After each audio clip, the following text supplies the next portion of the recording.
Dear students, welcome back. In the previous session, we have seen about the mandible, and now we are going to see the articular surfaces as a whole. So, the articular surfaces in the temporomandibular joint includes the temporal bone proximally and mandible distally.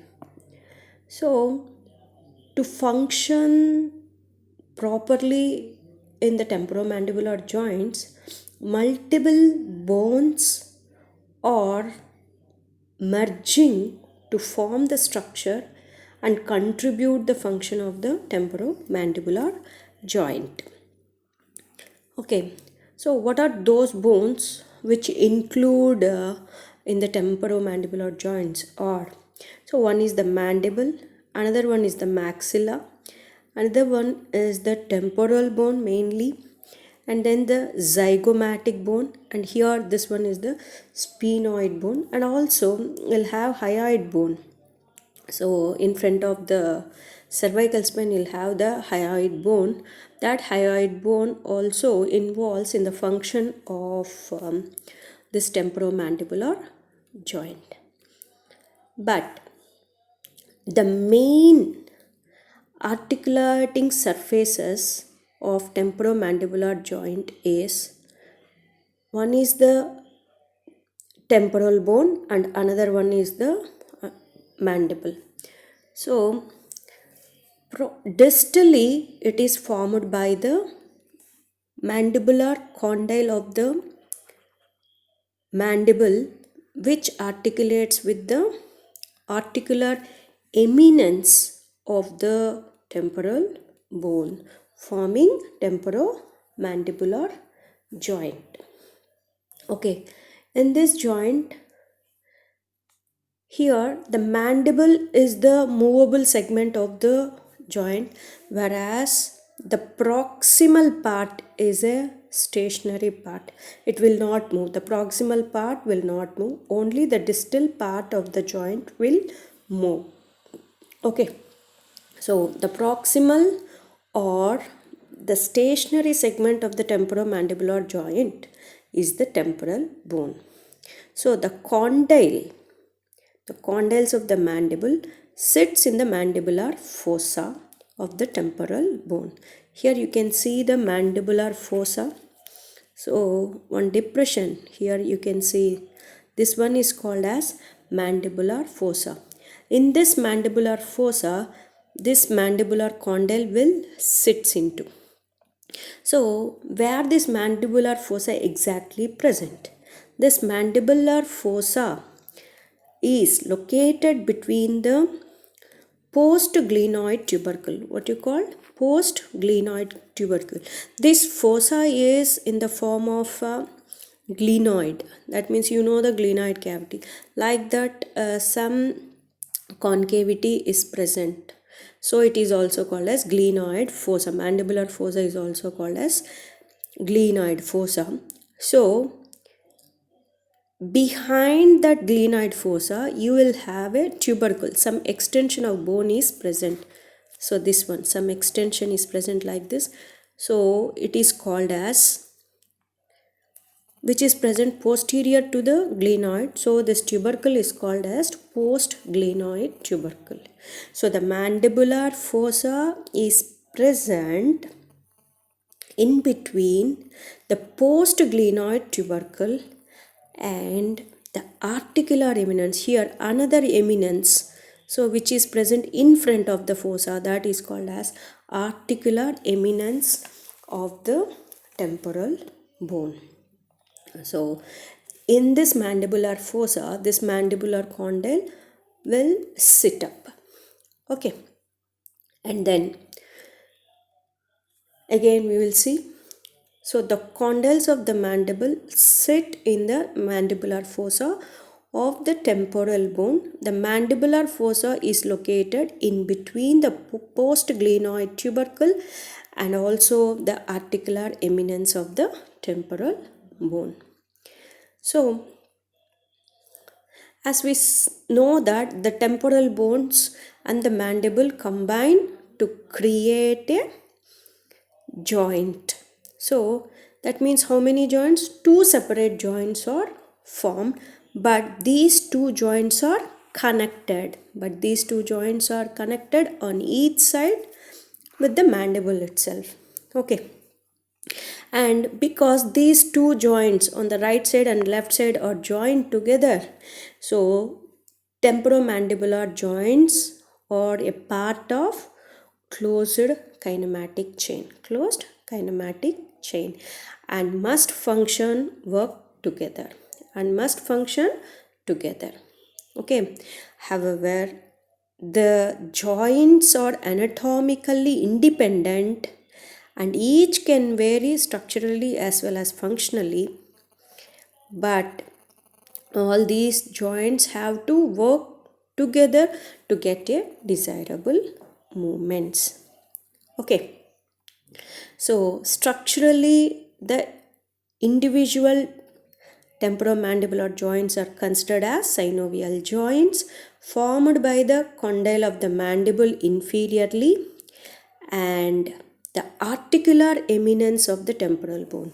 So keep it in mind. So this one articulate only with the articular eminence of the temporal bone, not the entire mandibular fossa. Why? We will see now. So, although the condyle of the mandible sits in the mandibular fossa, the bone in the fossa, so here the bone in the fossa is thin. And translucent. That means it is translucent means the bone is very light and thin, which allows some light. And also we can say it doesn't have any appropriate shape here. So in the mandibular fossa, the bone is thin and translucent, and therefore this structure is not at all appropriate for the articulation with that of the mandible. So it doesn't form an articular surface because of its thin nature. So when you see the articular eminence here, so this articular eminence contains a major area of trabecular bone. So the trabecular bone which receives stress, which can withstand the stress and does not deform easily. Okay. So only that part forms the primary articular surface for the mandibular condyle. I have also mentioned that only the anterior part of the mandible, isn't it? Only the anterior part of the mandible is taking part in the articulation, isn't it? So the anterior part, now it articulates with the articular eminence of the temporal bone. So this is the exact articular surfaces for the temporomandibular joint. So the articular surfaces formed with many of the bones, but the exact articulating surfaces are in the mandible. So distally, only the anterior part of the mandibular condyle articulates proximally with the articular eminence which is present in the temporal bone.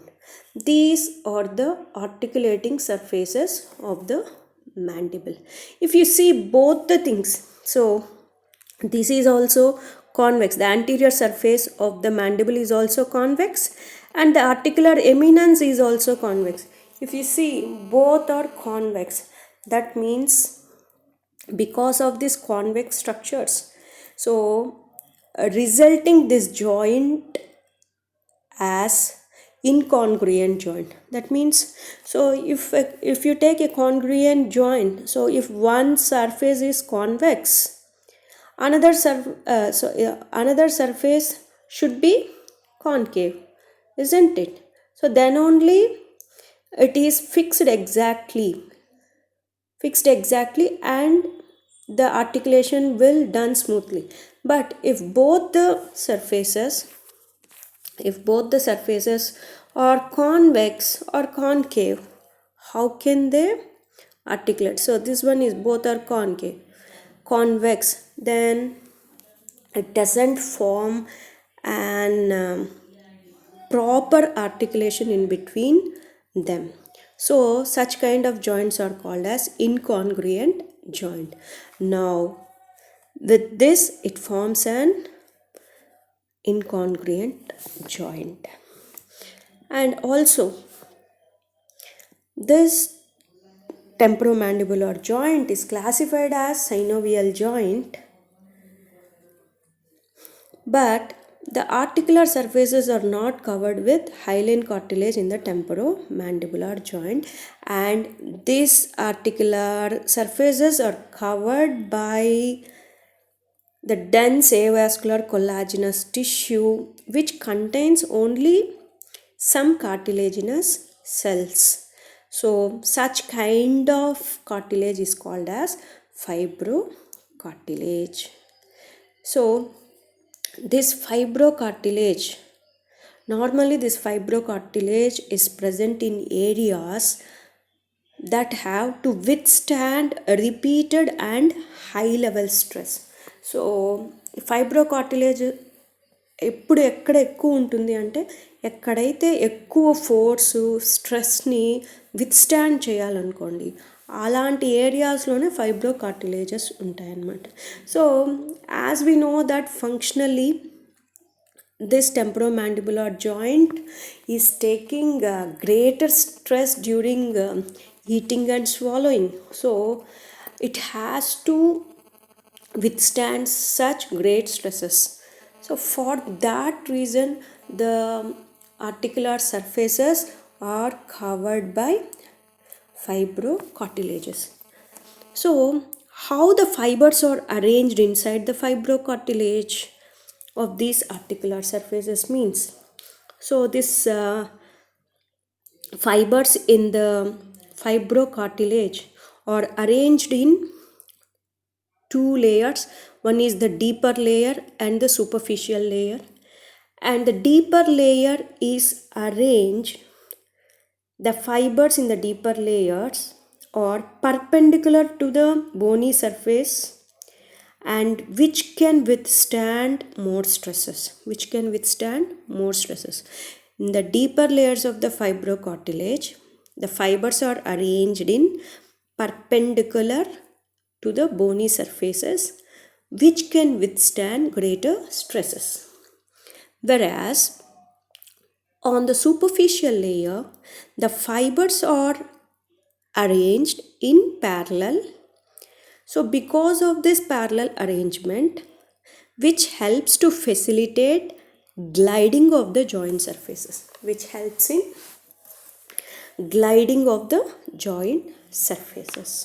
So this is about the arrangement of fibers in the fibrocartilage which are covered on the articular surfaces of the temporomandibular joint. Okay, so this is about the articular surfaces of the temporomandibular joint. As we know that a disc is present in between the temporomandibular joint which separates the joint into upper and lower joint. Why this articular disc is present? So normally any accessory joint structures which are present inside the joint which increases the surface area of the articular surfaces, So because of incongruent joint, because of the incongruence present inside the joint, that has to be balanced. That means because of this incongruency, the articular surfaces become very small. So to increase the articular surface area of articular surfaces, this articular disc is present inside to maintain the congruence of the joint.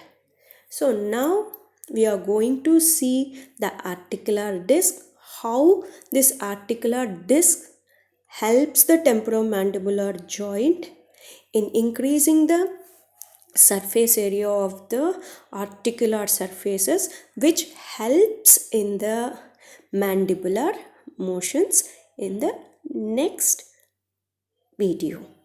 Thank you.